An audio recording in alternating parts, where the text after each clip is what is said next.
Hello fellow people, and today I'll be taking a look at the Transformers CD Series Deluxe class Bumblebee movie Wheeljack. So taking a look at the figure in robot mode and painting and sculpting on this figure is really great.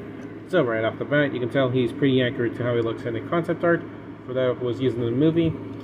Pretty cool. And I like how it's a mixture of simple details as well as complex ones. It actually flashes pretty well. And taking a look at that head sculpt, it's really great. Holy frick. Let's look at that. It's a really cool interpretation of a modernized Wheeljack. It's really cool. And I like how they painted his ear fins into a metallic blue. It's also pretty cool. And I like how they also painted his eyes properly. Like, again, pretty cool. And yeah, and the coloring actually looks pretty nice with the exception of the white coloring that they use, since it's more of a creamish coloring. Anyways, moving on to not the problems yet, the accessories. So taking a look at this accessory, it's a cannon. And I was about to say the same until I realized that they're actually different. So they look really similar in almost any way, but they're using different colored plastic, and this one's more smaller than this one. And if you didn't know, this is from Ratchet. Anyways, so you can place this in his hand as always, and I thought you could place it somewhere near his shoulders, but you can't do that. Or you could place it on his back, like so. Same with Ratchet. Heck yeah, for weapon storage. So moving on to some of the problems with the actual figure itself.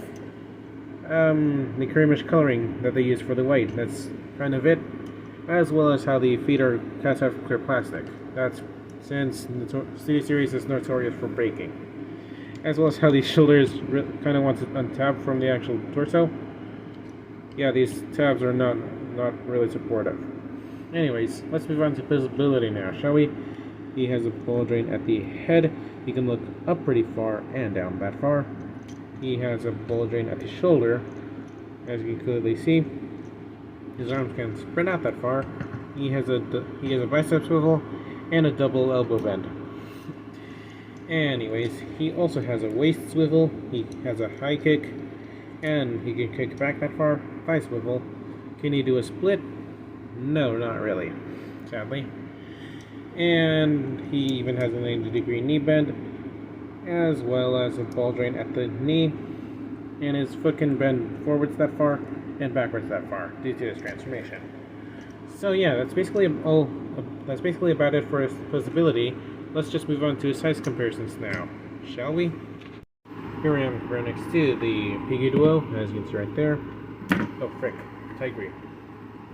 Here I am right next to Battle Class Shockwave, and holy frick, he's almost the same size as him.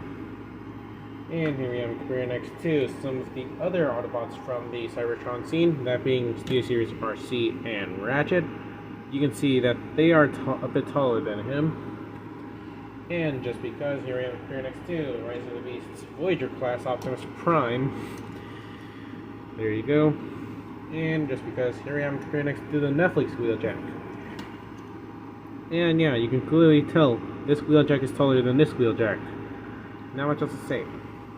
So let's just move on to transformation now, shall we? So moving on to the transformation, let's first take out his weapon as always. Now then, bring these wings down, and then you just untab the chest, rotate the arms up, rotate the waist, and then we move on to the legs. So basically you're going to bring in this door panel over here up, slide this leg panel out, and turn it around and slide it down. There you go. Fold this foot down, and then you bring out this panel. You're going to tab it into this tab, and you're going to tab this tab into this port, and this tab into this slot. So there you go. We already have one part done. Now we move on to the other leg. Same steps as always. And I did notice that the sliders sometimes usually just work without you moving them up.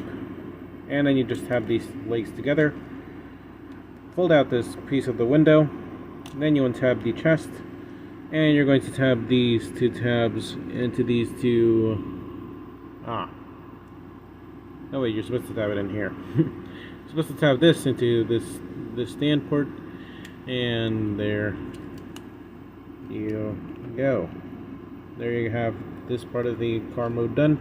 Then you can bring in this chest piece and flip it down. Wait, fold it into here. Untab the head. Rotate the head itself.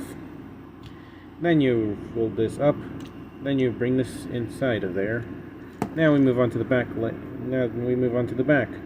So you rotate these arms, and these is actually a pain to do. Anyways, moving on. Rotate them up, like I should have said that earlier. Then you rotate them back, rotate them around, and tab them into these doors. And then you tab the not yet. Then you can bring in the arms into the back, like so. Then you can tab these two together, and then you spread these out a bit, and there you have them in his car mode. The resulting in car mode is really awesome. So I like how, because of how he never transformed in a movie, they could go creative with what he could transform into. And the fact that he transforms into this car mode is really cool. So the painting and sculpting is really great. There's a lot going on, and it does not look that bad. And my only problem really with the vehicle mode is the fact that the windshield doesn't like to tab in properly, as you can kind of see. And yeah, other than that, this is just a really cool looking vehicle mode. Both the robot mode and the vehicle mode gave me Fall of Cybertron vibes for some reason. And yeah, not much else to say. You can actually place the the cannon into the vehicle mode. So basically, you can see these two ports over here, and this tab over here. Just tab that in. There you go. Weapon storage. Heck yeah. And yeah, it's not that bad. So let's move on to his size comparisons now, shall we? Here I am right next to the Piggy Duo, as you can see right there. Here we have him compared next to Studio Series RC and Ratchet, as you can see right there. The Defendant Strange and Motorcycle is literally bigger than both of these. That's pretty strange. And here we have him compared next to Battle Class Shockwave. Hold on. There you go. As you can see right there. Here we have him compared next to Rise of the Beast Voyager Class Optimus Prime. As you can see right there, he's almost the same size as the actual truck mode. That's surprising. And here we have him compared next to Netflix Wheeljack. Although this is a pretty accurate looking car mode, I still kind of prefer this vehicle mode over this. Yeah, not much else to say. So, there you go. So, my real final thoughts on this figure. He's great. So I really love the robot mode.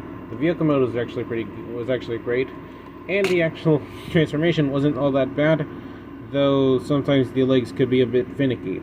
So yeah, this is basically about it for this video, and I'll see you guys next time. Bye now.